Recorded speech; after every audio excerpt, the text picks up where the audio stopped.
Hello, good afternoon, and welcome to Bayana Midday News, coming to you live from Benap House, Atomic Junction, Medina. Coming up this afternoon, no docket fit Ahmed Swale's case, says the Attorney General, and also Parliament faces potential power disconnection over 23 million ECG debt. And in politics, there is no plot to oust any majority caucus leader in Parliament, says the majority. I'm Khadija Kubra Keilani. We'll bring you details of the stories shortly.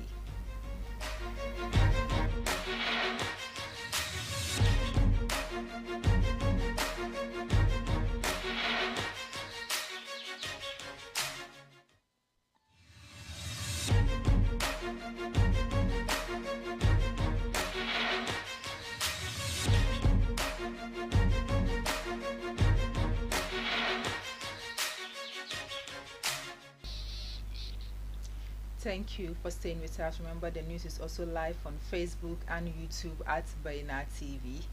The Asantehene Otumfuo Osei Tutu II has urged the new Finance Minister Mohammed Amin Adam to address the current economic challenges facing the country. These remarks were made during a courtesy call by the new Finance Minister and some ministry staff at the Menchia Palace. Expressing optimism in the finance minister's ability to lead an economic turnaround, Otumfuo encouraged him to implement key strategies and measures for success. The Asantehene advised the minister to build up the initiatives of his predecessor and foster close collaboration with the ministry staff to achieve set goals. Highlighting the high expectations of Ghanaians regarding financial leadership, Otumfuo emphasized the president's confidence in the minister. According to Asantehene, the president has expressed confidence in Dr. Mohammed Amin Adam and has given him a mandate as a finance minister. He said although the country is going through economic difficulties, there is hope for an economic turnaround if the right measures are implemented. He therefore advised the new finance minister to continue from where his predecessor left off. Meanwhile, the Attorney General and Minister for Justice, Godfred Yeboah Dame, has made clear that his office has not received any prosecutable docket or action regarding the murder of investigative journalist Ahmed Swale. As investigation is still going, the minister noted that 4 suspects were initially detained to assist in the investigation. However, the 4 suspects were later discharged on police enquiry bail after eyewitnesses failed to recognize them. During a parliamentary session on Tuesday, 20th February 2024, the minister stressed that the murder of Ahmed Swale is among many pending cases. The response came after the MP for Medina, Honorable Xavier Francis Sosu, wanted to know the status of investigations in the murder of the investigative journalist and a raft of unsolved murder cases, including that of former MP for Ebuakwa North, J.B. Dankwa Edu, late law lecturer at the University of Ghana, Professor Yao Bene, late music producer, Fennes Ochri, and 2 others. Though regrettable that the case has dragged on, Mr. Damis said murder cases in nature take a long time to unravel, as a good number of them are also unresolved. He revealed that the Criminal Investigation Department of Ghana Police Service is handling the matter, and as of now, no document suitable for prosecution has been presented to his office. The Speaker, it is ready to know that it's a matter being investigated by the Criminal Investigations Department of Ghana Police Service. No docket fit for prosecution or action has been built and presented to my office as I stand before you since the deceased died. It is therefore correct to say that the Attorney General is not seized of the matter. However, on being appointed Attorney General and Minister for Justice, the former Inspector General of Police, Mr. Opombweni, paid a courtesy call on me on 29th March 2021. Being concerned about the failure to resolve this as well as other homicide cases, I inquired about the state of investigations into the matter. I demanded a report on the status of investigations, and the Director General of CID obliged my request and presented a docket giving an account of work so far done on the Ahmed Swale murder case. The information showed that the deceased Ahmed Swale was an undercover investigative journalist who worked with Tiger IPI. He was key in investigations that exposed malfeasance in some state institutions, And on 16 January 2019, two unknown persons on a motorbike with a covered license plate shot and killed the deceased in his vehicle at Medina while he was on his way back. Ahmed Suale was tragically killed on January 16, 2019 by two unknown individuals on a motorbike with a covered license plate. The incident occurred in Medina as Suale was returning from a family meeting. Away from that, 2023 Miss Malaika Ghana Queen, Lady Nana Ya Nsako, is set to roll out her HIV/AIDS prevention awareness project by taking the campaign to the doorsteps of the youth. The young adolescents across the country by the end of February 2024 will get the opportunity to interact one-on-one with Queen Lady Nana Ya Nsako.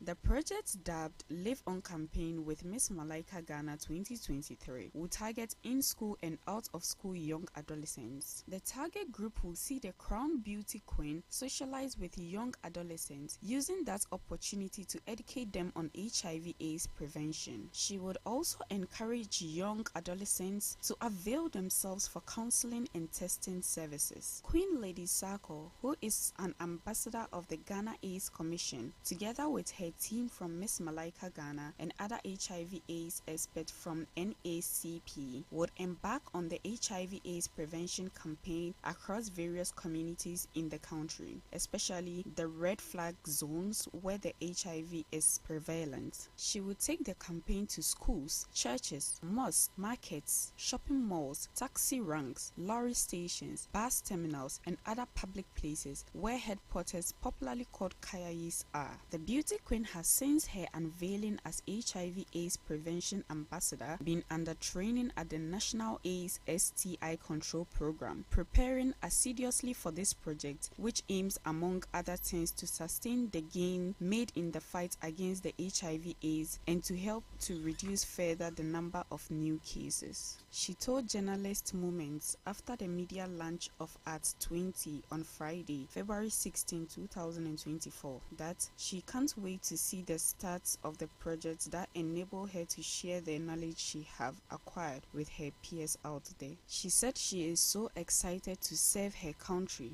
Ghana, on a bigger platform that has been provided to her by the kind courtesy of the Ghana AIDS Commission, which has truly made a remarkable achievement in the fight against HIV/AIDS.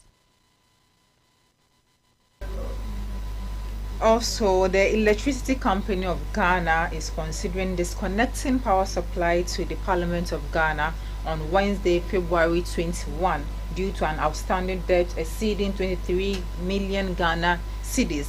This potential action is part of the ongoing Operation Zero Balance initiative, which aims to recover unpaid debts from various customers. The inclusion of Parliament among the disconnection targets raises eyebrows due to its critical role in national governance. Sources indicate that the accumulated debt poses a significant hurdle for ECG's operations and hampers its ability to meet the demands of power producers. This potential move follows a similar disconnection at Accra Academy Senior High School on February 19, where power was cut due to an outstanding debt of 400,000 Ghana cedis.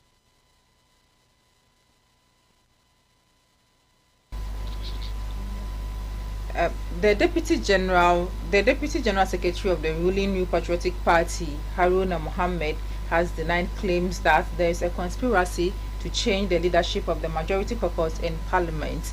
This comes in the wake of viral publications in the media about the possible removal of the majority leader, Osei Mensah Bonsu, to be replaced with his deputy, Alexander Apenyo Markins. Mr. Mohammed insists these publications are untrue.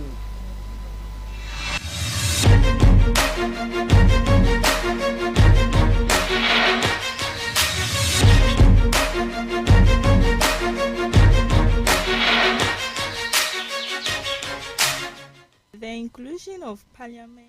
Speaking to the media in Accra on February 20th, Mr. Haruna Mohammed said there has not been any plot within the NPP to remove any leader within the government, the party setup, or parliament. Earlier on Tuesday, a group of NPP MPs led by First Deputy Speaker Joseph Osei Owusu warned that no such change will be entertained. According to him, they are satisfied with the work of the current leadership led by Osei Mensah Bonsu. Touching on the concern by Mr. Osei Owusu, Mr. Mohammed insists that nothing about the First Deputy Speaker's comment suggests any plot. He said the Bekwai Member of Parliament never agreed or said there was a plot, but only denied viral publication in the media suggesting so. And now in sports, the local organizing committee of Accra 2023 African Games has taken their awareness campaign to Kumasi, the Ashanti regional capital, as part of efforts to promote the event, which is slated for March 8 to 23rd March in Accra. The local organizing committee over the weekend were actively involved in the promotion of the event during the J.A. Kufuor Cup match between Asante Kotoko and Nsotreman FC at the Baba Yara Sports Stadium, Kumasi.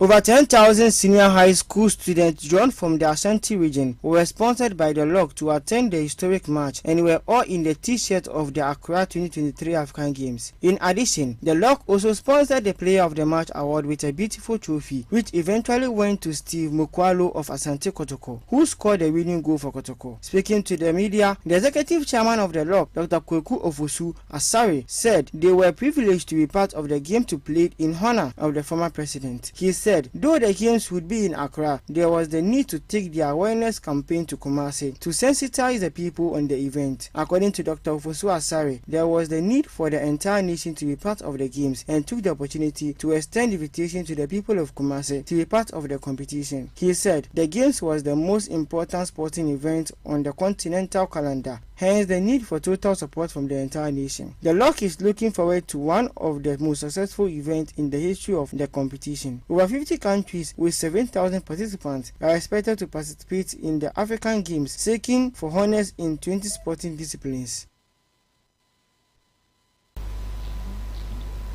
And this is where we end our midday news. I'm Khadija Tutubra Kayla, and have a good afternoon. Many thanks for doing the watching.